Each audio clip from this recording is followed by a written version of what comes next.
this is a head that came to me. Tell me what you think this might be. I've brought it up before. It's, by the way, it's wrong. I just want to see if you got any idea of what's going on here.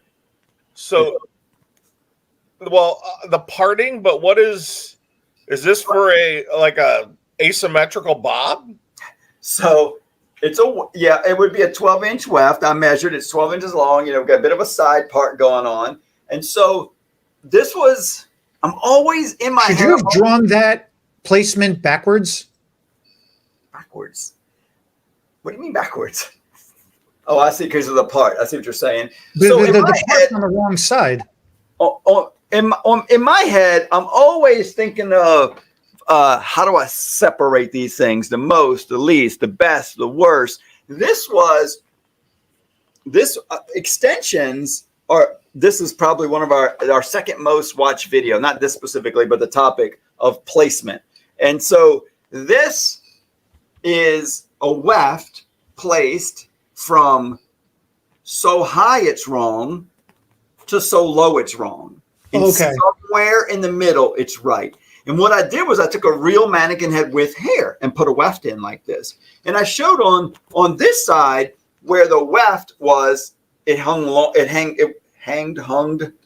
would hang lower than the actual. You've been hanging out with me too much. You can't speak anymore. I know. So the extension hair would hang really, really long, but there was so much client hair hanging over the weft. It's a shelf, right? It was a shelf, right? A lot of words for that, right? Demarcation, no blend, so many names for just being a big mushroom, thick section hair on top of the extension. Wouldn't that be uncomfortable too? Because if the person was wearing glasses, how would you get the arm of the glasses in there? Oh, right. There's so much to say about this. I mean, ears are a lot to do, good or bad, with extensions, right? I mean, that's why the sides of heads are thinner already, because they just don't have this section of hair on the side of the head. So just to start with, we got less hair, even if somebody didn't get some bangs to take away some of the side hair, some frame in their face to take away some of the side hair. The ears took away some of the side hair, bad blending, cutting, style, all kind of things, burning it away with the flat iron because that's what we can see the most, so we burn it the most, Some people don't even style the back of their head because they can't see it. True. Often I walk through my wife's closet when we're getting ready to go out, and I'm like, you missed a spot right in the middle in the back. She goes, oh, did I? It's just, you can't see it, So she's like, where? Show me.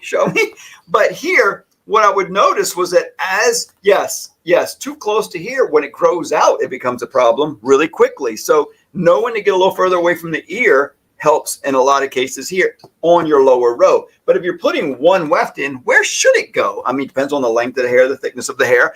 But this was just a good demo that when we started to go around somewhere in this area, it looked best. Actually, somewhere around here, because you had less of the client's hair hanging over it was the same color. Actually, it was off a little bit, but it started to blend there. And I'll talk a little bit about the cutting being part of that. Not so much the color helps, but the cutting. And then here, it was so high, it did look the best in the blend down here.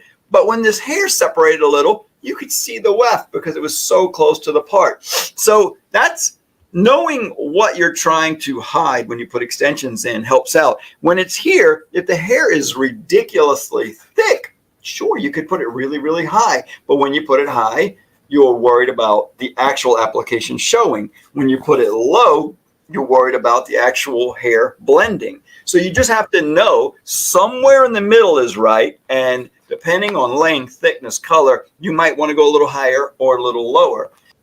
Well, I beat this into submission. I tell this to John all the time. When you do a placement, obviously that's a wrong one, but regardless of what you do, it's right here. It's right there. The problem will never present itself when you initially install hair extensions. Afterwards. The problem will always present itself fast forward 3-4 weeks later when the hair starts growing out and now gravity takes over and it's in free fall. It's in natural fall.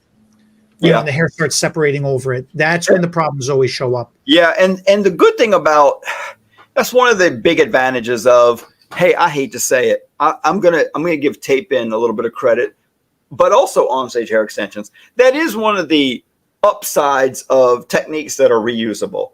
Keratin bonds, you did have a steep learning curve. It takes a little longer to get it right. And if you get it wrong, it's a little more expensive of a fix. And if you put it too close to the front hairline, too close to the part, there are some keratin bonds out there where you can retip the hair, but I am not a factory. I'm not a manufacturer. I don't want to retip hair.